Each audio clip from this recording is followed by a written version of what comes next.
Pacers beat the Thunder. They are 2-0 in the preseason. Their second half was great today, but two more injuries to fringe rotation guys. Taelon Peter was fantastic. Oh, a lot to get to on a quick weekend. A Locked On Pacers podcast.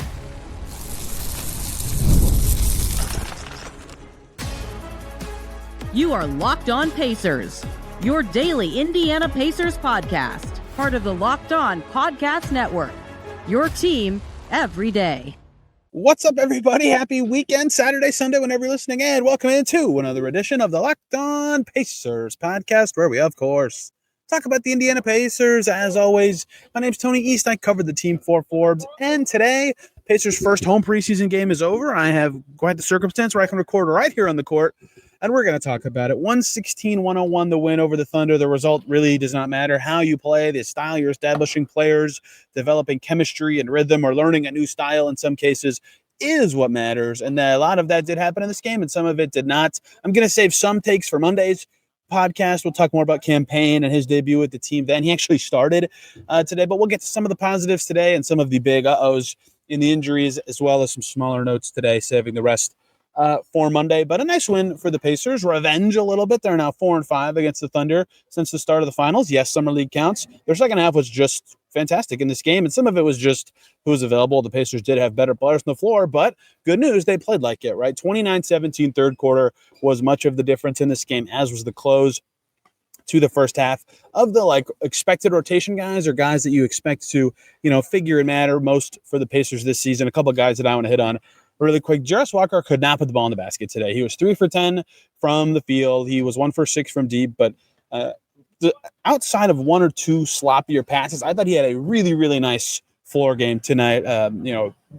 Moving his feet on defense while defending with his hands, kind of a combo of the skills that he's working to develop there. 8 rebounds, really chasing the boards, and he led the team in a lot of stats. Some of it is just because he played the most minutes, over 31 for him today. 7 assists, though. That led everybody as well. His passing was there, and a lot of what made this a successful game for Jarace Walker statistically, I thought at least, and a lot of what popped to me from a skill development perspective that the Pacers hope to see when the games happen is the Thunder, as they did in the finals, as they do against lots of teams, went zone a bunch in the second half of this preseason game, and that's good for the Pacers. They can get some reps against that kind of defense. Their bench groups might, like last year, see it a fair amount this year.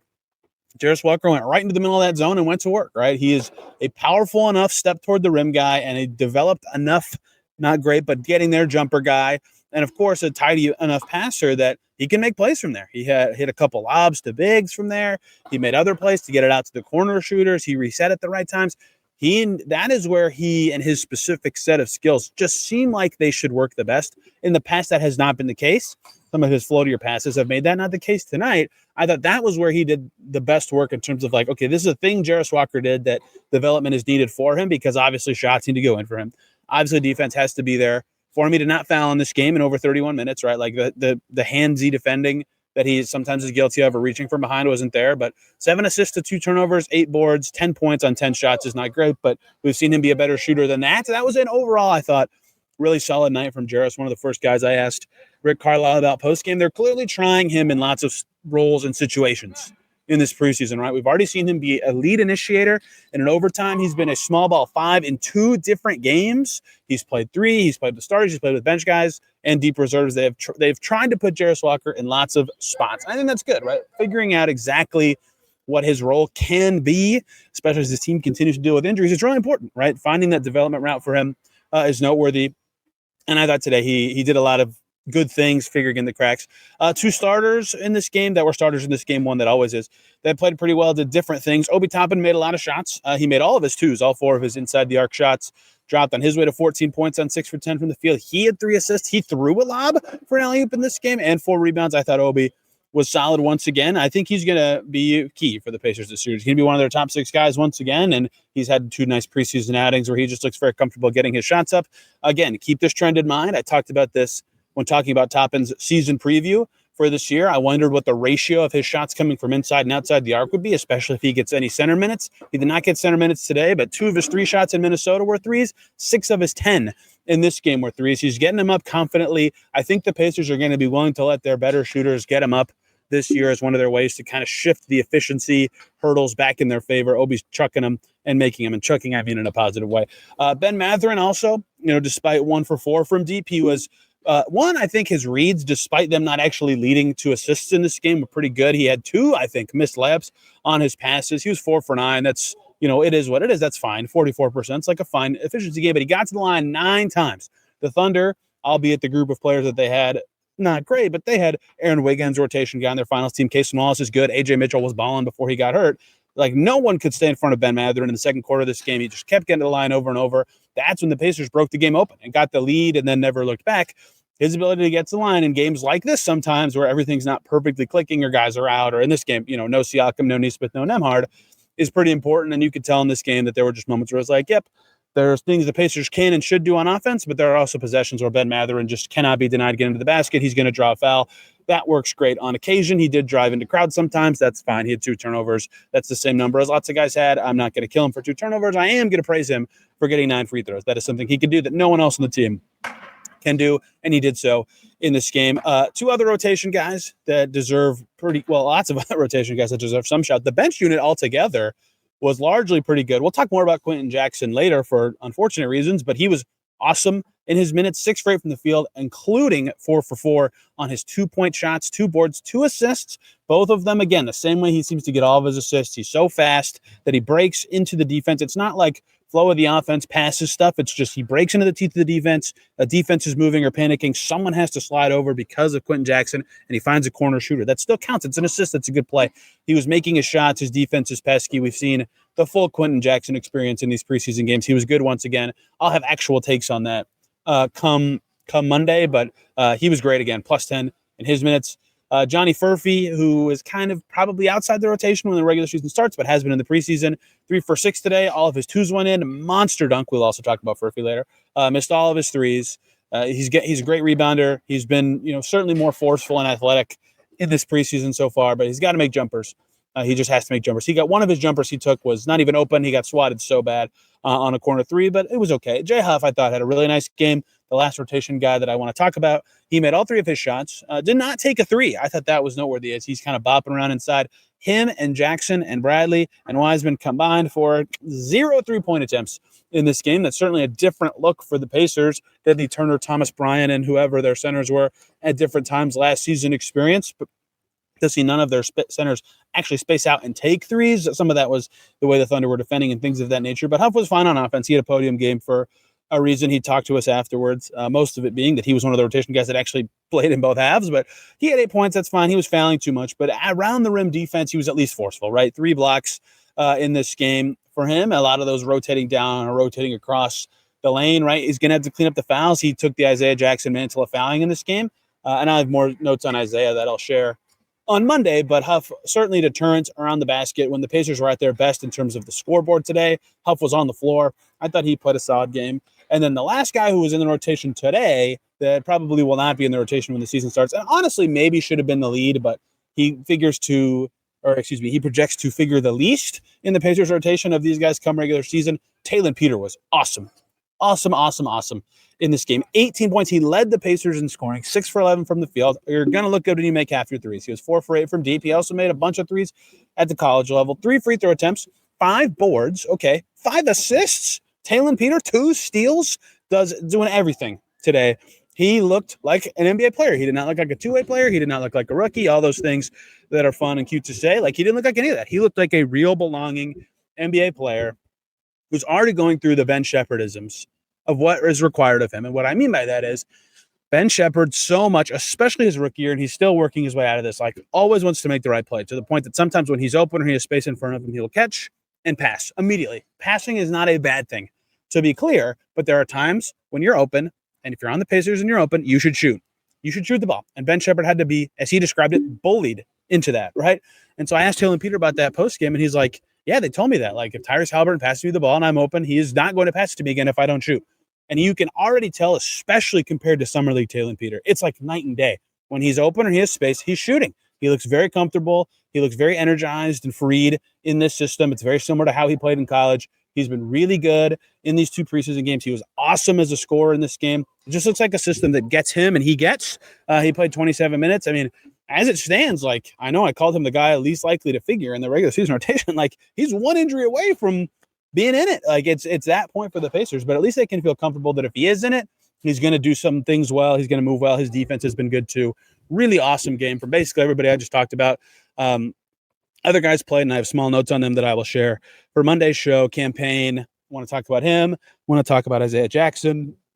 But I thought a lot of those rotation guys had stuff noteworthy that helped the Pacers win this game that I wanted to talk about. Let's do injuries. Two more. They keep stacking up for the Pacers this preseason. Not good. Johnny Furphy, Quenton Jackson go down in this game. What do we know? What do we not know? What does it mean? We'll get to all that coming up here on Locked On Pacers.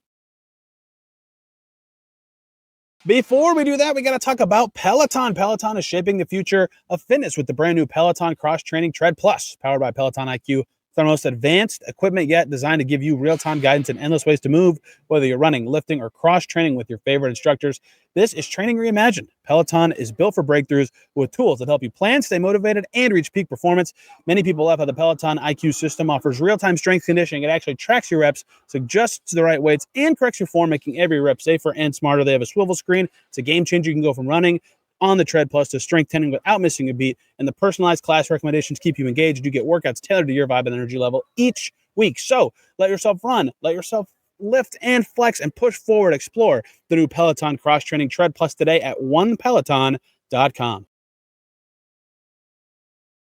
We are back here on Locked On Pacers. Thanks for making this your first listen today and every day on the weekend. Check out Locked On Thunder if they get to it on the weekend. Plenty of preseason hoops for you to keep up on right here on the Locked On Podcast Network, where we are everywhere around the league. Okay, let's keep it rolling from this game with the not fun stuff. Again, if you're hoping to hear more about some of the deep bench guys or Isaiah Jackson, who I thought was better, or Campaign's debut, we will get to that on Monday. We'll do a little bit of that Monday, a little bit of Spurs Monday, and so much more. But today I want to focus on the biggest stuff from this game, which was the rotation guys I talked about, and of course, now the injuries. The first one that happened chronologically is maybe not more significant in terms of like the present or future of the team, but more significant given the actual immediate health situation of the Pacers. And that's Quenton Jackson, who was, like I mentioned in the first part of the show, playing quite well, right? Moving it, scoring, athleticism on display. He's so fast with the ball. Like, look, of their healthy guards today, because Andrew Nembhard didn't play, looked like their best point guard. Not even a stretch to say. I think everybody has realized that, or realized that who was watching the game. And Campaign deserves more context, which will come Monday. I keep saying that. I'm sorry. He was playing well.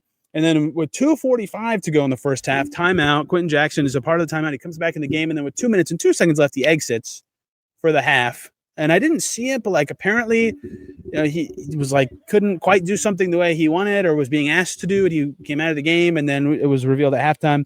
I believe I'm gonna make sure I get the leg correct because it actually matters here.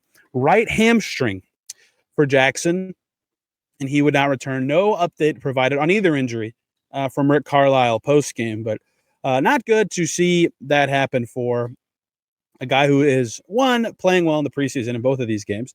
Yes, it was a sore right hamstring for Jackson, for a guy who's playing well, and of course playing right behind TJ McConnell, who is now out for a month plus, and Tyrese Haliburton's out, right? Like, there was a chance. In fact, I would, and I probably still will. Like, he was better than Payne. Could he have been their literal backup point guard? So on opening night, like, that would have been a reasonable decision for the Pacers to make. It still might be. We don't know the severity. We don't know. It's just sore. It wasn't like, I didn't see anything, to be clear. I'll go back and watch it. I didn't see anything like McConnell where he like immediately reached for it and got himself out of the game, but really not good. I mean, they're already down so many guys at that position. Right now, the only healthy Pacers point guards are Andrew Nembhard, Ray J. Dennis, and Campaign. Campaign's been on the team for the day this episode comes out. 3 days. 3 days. Less than 100 hours he's been signed to the Pacers, right? Like, that is a lot to overcome. Again, they are lucky in a lot of ways. They have two guys on two ways because they still have 3 point guards. But now they're one injury or foul trouble away from just like, oh, man, who's doing this? Who's creating what's going on? So this is a bad injury in general. Any injury in the preseason is not good. It's bad when it keeps coming at the position where they keep having injuries. I doubt we'll learn more on Saturday unless it's really bad. I'd imagine we won't know till Sunday, so you'll find out more on. We won't find out Sunday, but we'll find out Monday. So I imagine you won't know more until post Spurs on that one. But really not good in the context of the preseason, and especially really not good for Q because he's playing well, right? A guy who's been trying to work his way into a rotation spot and has drawn deservedly a strong reputation among fans and analysts alike. Like, he's a good player, And then this happens right when he's like having a moment at a time where there's an opportunity sitting in front of him. You hate that for him. You hope it's not serious. Again, we'll find out more soon. And I need to go back and see exactly what happened because that's not fun for Quenton Jackson. He did not play the rest of the game in the second half. They tried. Payne didn't play very much in the second half. I don't recall it being much at all. Ray J. Dennis got a lot of burn in the second half. 17 minutes and 41 seconds he played of the 24 in the second half of this game. Then another injury. The Furphy dunk was awesome. Highlight machine. Then he has a layup in the third quarter. Look at him go to the basket. And then his second layup in the third quarter, a ton of contact on the landing. He's immediately kind of heaped over. He doesn't go back on defense. He's in that much pain at the time. Pacers stopped the game. Out he goes. He's like, so when he came out, he was already standing up. I think that's good news in general, that it might not be a super serious ankle injury, that he was, with no one helping him move around, he was standing. He was definitely like walking gingerly, to put it, correctly, and like limping. He had to be helped off, but he stood up on his own, was trying to put some weight on it. So both of these injuries, because we don't know anything right now, is certainly we'll see kind of stuff. But like Shepard is hurt, and Furphy was taking his spot in the rotation. McConnell was hurt, and Payne was on his first day, and Jackson was taking spots in the rotation. And now they're both hurt.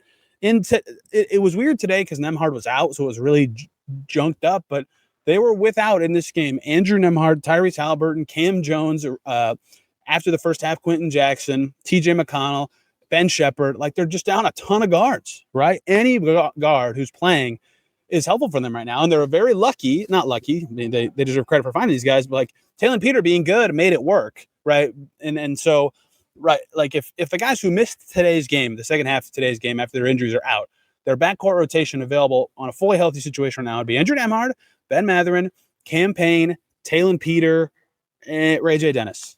That's it. Like, it's not a lot. So they might have to we'll learn more about severity, but like Aaron Nesmith can play wingy stuff. Jarris Walker can play wingy stuff. Like, they're not totally screwed. I might have forgotten somebody.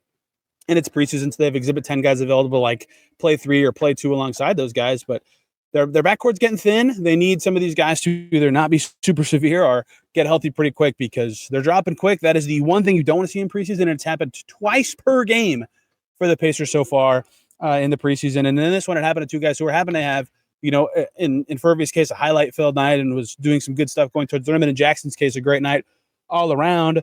So without more specifics, it's hard to really dive into this. But guys who are going to have to step up are 2-way guys, right? In their current health situation, Ray J. Dennis, Taelon Peter are in line for like real. You're getting, and I know this is not regular season yet, but as you're trying to figure out your style, your chemistry, figure out where Jay Huff works and all this stuff, like these guys, these minutes matter, right? And so Ray J. Dennis could, Taelon Peter probably does figure to be rotation guys. We'll see what the severity is come Monday when they play the Spurs. They play the Spurs twice, right? So chance to see adjustments, chance to potentially play starters in one of those games. We'll see what the Pacers decide to do, but not good at all.